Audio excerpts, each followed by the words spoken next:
আপনাদের একটি প্রশ্ন করা যায়, U and I dash students, এখানে শূন্যস্থানে কি বসতে পারে? এম, ইজ, আর, নাকি কিছুই না? Take 10 seconds, pause the video and give your answer in the comment box.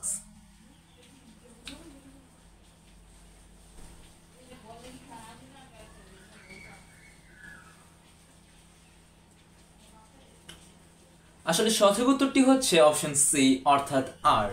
যারা সঠিক উত্তর দিতে পেরেছেন তাদেরকে অসংখ্য ধন্যবাদ। আর যারা দিতে পারেননি তাদেরকে বলছি, অনেকে হয়তো ভেবে রেখেছেন যে এখানে এম বসবে, কেননা আই এর সাথে এম বসে।